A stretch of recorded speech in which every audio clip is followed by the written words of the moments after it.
The First Minister is in New York for a series of engagements with Martin McGuinness. The two will have their first meeting this evening since Mr Robinson sensationally pulled support for the Peace Centre at the Maze.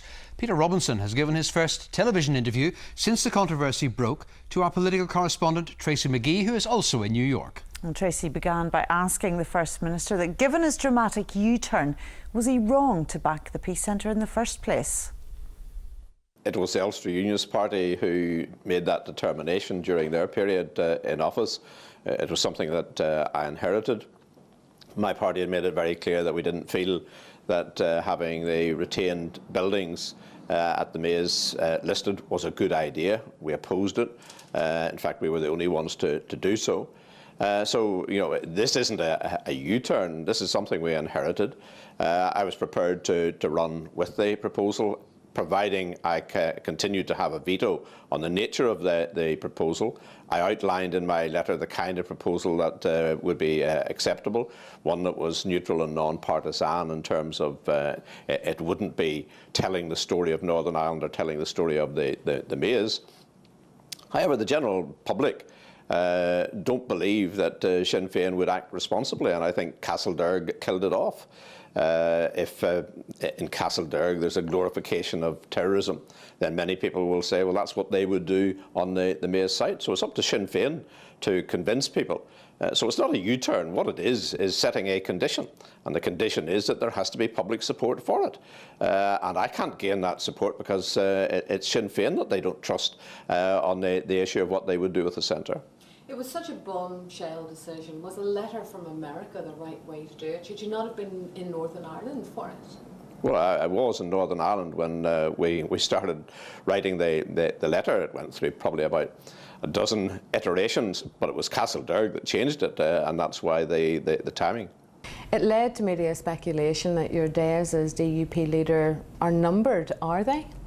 Well, I can't see the link between the two. I've made it very clear that I'm going on. That's a wish of the party. Indeed, the kind of commentary that there's been from people who said that I would never be DUP leader in the first place, so they're now telling me that my days as DUP leader are coming to an end. So with their kind of accuracy, I don't think people should pay any attention to it. I have a job to do. I've made it clear that my time of exit is based on what can be achieved and when I feel it's appropriate for someone to take over.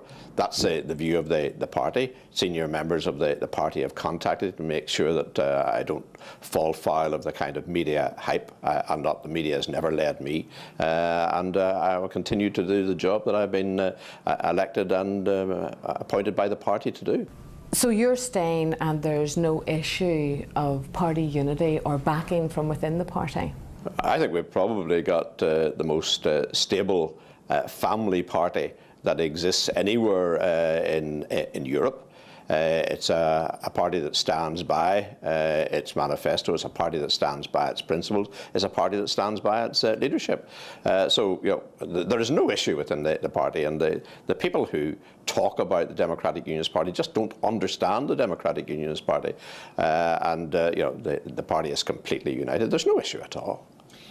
Your partners in government, Sinn Féin, were very annoyed about the decision over the Maze. Do you think that that has damaged your working relationship with Martin McGuinness? Well, the Democratic Unionists have been very angry about Castlederg and a number of the other issues in which Sinn Féin have been involved in. So, you know, they can get angry as much as they want. We get angry at some of the things that they do. But the system of government that we have places us together in government with three other parties. Obviously, we have to be mature about these issues. We don't choose who we're in government with, neither do they. You're meeting with Martin McGuinness later this evening. It'll be your first contact since the Maze decision. Do you think the sparks will fly? No. You think this is the first problem that we've faced over the last 5 or 6 years? It's not. We deal with these things, and you know, we'll say what's on our mind. I will have things to say about Castlederg, and maybe he will have things to say to me. But that's the nature of the role and relationship. But at the end of the day, We recognise that the process is important. It has to move forward. It's important for the people of Northern Ireland that we maintain the progress and move forward, and we'll move forward on other issues.